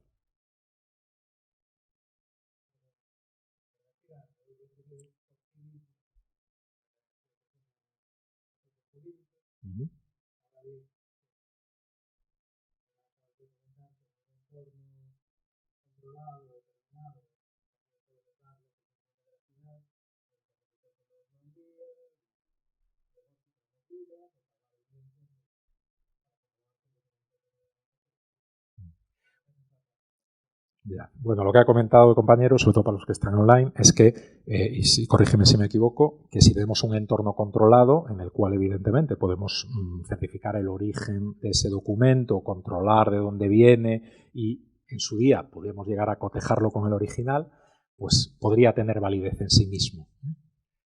¿Alguien opina otra cosa? Pues yo me voy a mojar. El valor jurídico es cero. Este es el valor jurídico. ¿De acuerdo? Luego hablamos de cosas adicionales que podemos hacer, que sí, en parte estoy de acuerdo. Pero en sí mismo es cero. Y os voy a dar una razón de peso. Esa firma que tenéis, la que veis ahí en pantalla, es de John Lennon. Imaginaos lo que podría yo hacer con esa firma si fuera válida. ¿Vale? Pues imagínate los documentos que me podría yo crear, ¿eh? Haciendo como que John Lennon en su día me cedió a mí y a mis herederos los derechos sobre su obra. Ninguno, ¿de acuerdo? Sí que hay tecnologías que permiten, utilizadas con otras, y probablemente os sonará, la famosa firma en tabletas, ¿no? Esto de que a veces hacemos muchas veces. Hay un tipo de tecnología, no todas desgraciadamente, ni siquiera la mayoría, que permiten dejar rastro de determinada información, como por ejemplo la velocidad del trazo, la presión que ejercemos, lo que utiliza al final un perito calígrafo a la hora de decir si nosotros un documento original lo hemos firmado nosotros o no lo hemos firmado. Bien, pues hay quien dice, hay proveedores que dicen que eso se puede realmente asimilar y se puede llegar a demostrar como una información biométrica, es decir, de tal modo que... Sí, metadatos asociados a eso, pues que puede ser reconocible una persona, distinguible de cualquier otra, simplemente por el trazo, ¿de acuerdo? A mí me han hecho demostraciones, yo he visto la explicación, me parece maravilloso, pero no hay ningún solo tribunal, al menos hasta ahora, que lo haya validado, ¿de acuerdo? Y ojo, eso nos sigue dejando el resto de requisitos que impone la ley, que sí cumple, entre ellos el de integridad documental, que sí decíamos que esa tecnología la cumplía, que realmente no cumple en sí misma esta tecnología de firma. Sé que es muy fácil estampar una firma y demás. El 90% de las firmas, y soy generoso, que se estampan, bueno, por supuesto las que se mandan escaneadas y las que se estampan en una tableta, no tienen ningún tipo de valor jurídico. Podríamos repudiarlas todas. Me decís, bueno, pero es que hay muchos bancos, que yo entro en el banco, hago una operación y me hacen firmar en la tableta. Entonces, si no vale, ¿la puedo repudiar? Yo solo os pongo la prueba del algodón. Entra en la misma entidad bancaria y pide un crédito o pide abrir una cuenta.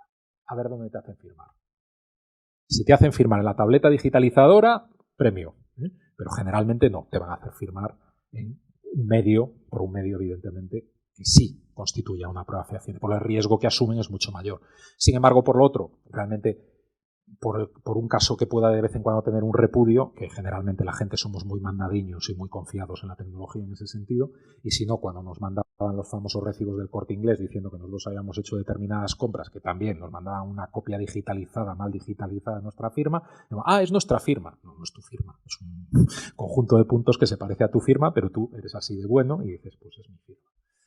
Pero podría ser perfectamente repudiado. Siempre es inferior al coste de gestión de la documentación que supone. Entonces, por eso, para estas grandes entidades, empresas de mensajería, correos, pues supone mucho mayor riesgo realmente tener que gestionar toda esa documentación y asumir los gastos que simplemente asumir el coste de que en un caso o varios casos se haya repudiado. Y ya está, pagan y listo.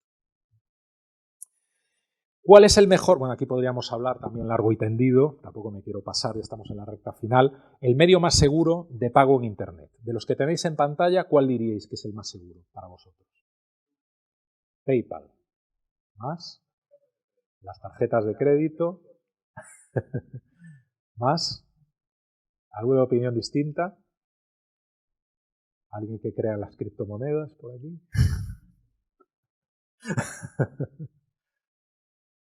Bueno, pues efectivamente, en contra, intuitivamente, porque generalmente el tema de PayPal, pues intuitivamente puede ser, como en este caso, más de confianza, porque yo no tengo que dar el número de cuenta, ¿verdad? El problema es, el problema que tenemos a la hora de comprar por Internet es dar datos, eso está bien, que tengamos esa mentalidad. Y cuando damos datos de tarjetas de crédito, pues evidentemente cualquiera puede estar leyendo, puede haber un hacker por ahí capturando por razón, tenemos esa presunción, entonces decimos, no, mejor PayPal, que al final PayPal solo me conecto con PayPal, no doy mi número de cuenta, no doy mi tarjeta de crédito, es el más seguro. No es el más seguro PayPal por dos motivos.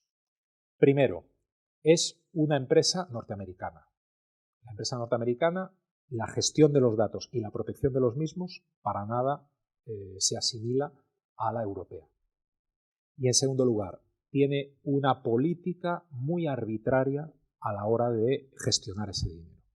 Cuando pagamos no lo notamos, pero si somos una empresa que vende y admite pagos por PayPal, y desgraciadamente hemos tenido casos, uno está al arbitrio de que en un momento determinado PayPal, en base a sus propias condiciones o en base a determinada interpretación legal de Estados Unidos, asuma que podemos estar en riesgo de una operación de blanqueo de capitales o sospechar y nos bloquea y en ocasiones puede afectar incluso a la viabilidad de la propia empresa, a la liquidez de la propia empresa y durante prácticamente el tiempo que ellos quieran.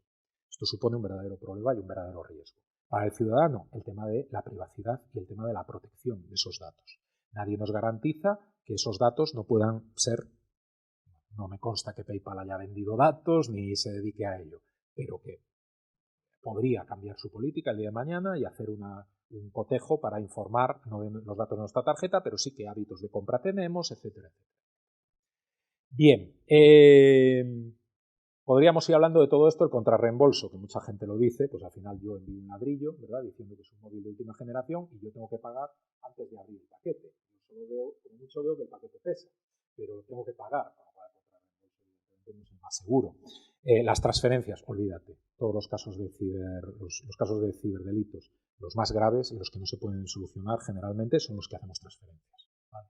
Aquí ya tenemos todas las de perder. Y, como siempre tenemos público cualificado, efectivamente, el sistema más seguro, aunque nos parezca contraintuitivo, es la tarjeta de crédito o de débito. ¿Por qué?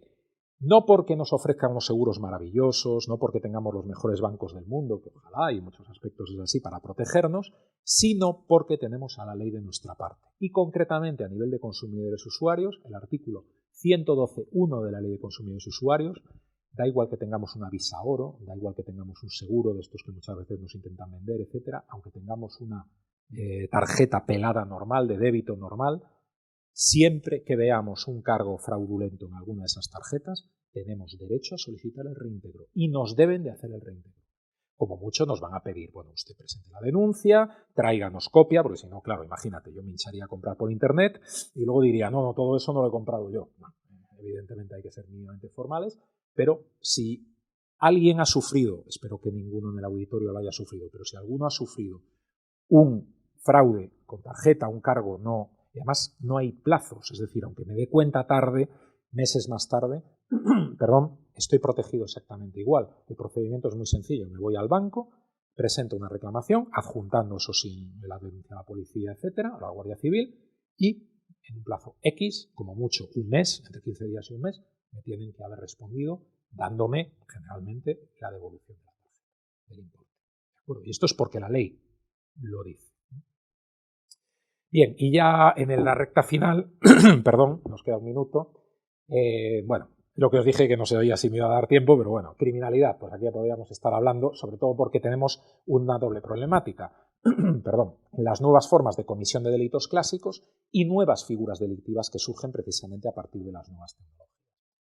Todo esto surge del mismo problema. El problema es que tenemos una definición de delito de que viene el artículo 10 del Código Penal, son delitos o faltas las acciones y omisiones, es decir, se puede delinquir por omisión también, perdón, dolosas, que no dolorosas, o imprudentes penadas por la ley. Es decir, cuando hay una intencionalidad y cuando está previsto en la ley. ¿Eso a qué nos lleve? A dos principios fundamentales. El primero, el principio de legalidad.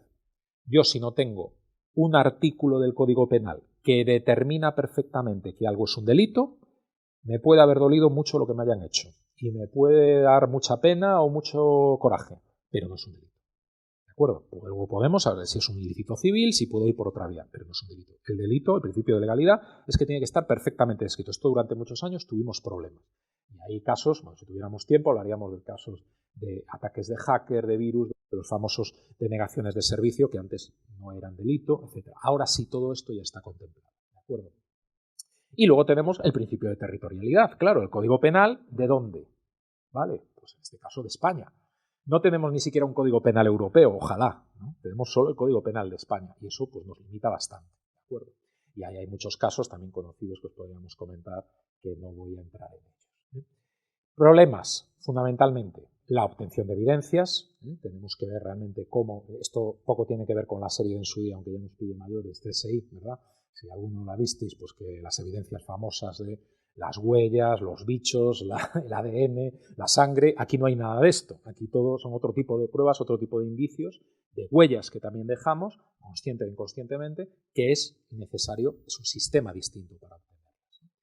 Lo cual tiene una enorme complejidad técnica. Necesitamos una alta especialización para, evidentemente, simplemente entender lo que ha pasado y poder, por supuesto, también recoger las evidencias oportunas. La determinación del sujeto. Aquí se habla siempre, la IP. Si yo tengo una IP, ya tengo al sujeto, ya lo tengo identificado. Ojalá fuera así, ¿verdad? No. Una IP, lo máximo que me va a decir es la máquina desde la que se hizo una conexión. Esa máquina, como esté en un lugar público, como esté en una universidad, ahí la hemos liado. Pero incluso aunque la tengamos en un domicilio donde vivan varias personas, ahí también lo tenemos liado. Con lo cual tenemos que ir a otra serie de indicios externos muchas veces para demostrar que efectivamente la persona era esa y no otra, y no el titular simplemente, etcétera, etcétera. Y por algo también muy importante, que es la conexión de causalidad. Todos hemos visto películas del oeste donde aparece el vaquero, coge la pistola y a 30 metros mata al indio. ¿Vale? Imaginaos un juicio que capturen al vaquero y lo enjuicien los indios. Los indios no entienden cómo funciona la pistola y no entienden cómo a tantos metros y sin nada que se viera, sin una flecha ni nada, pues ese hombre cayó muerto. Bueno, pues para eso se necesita una explicación, una conexión de causalidad entre que yo mueva el dedo y que una persona caiga muerta a 30 metros. Esto hay cosas que hoy en día no es necesario explicar y nos parecen intuitivas, pero en tecnología hay muchas que no lo son y que necesitamos que nos la expliquen. Primero, los juristas, eso desde luego, y segundo, a su señoría, cuando tenemos que plantear estos temas en juicio.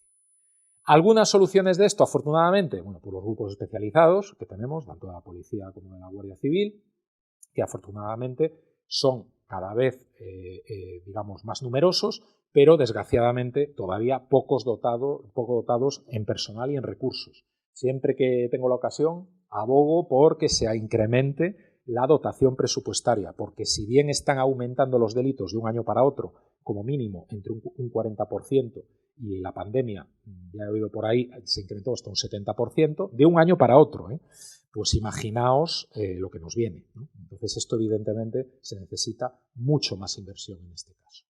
Por supuesto, los peritos.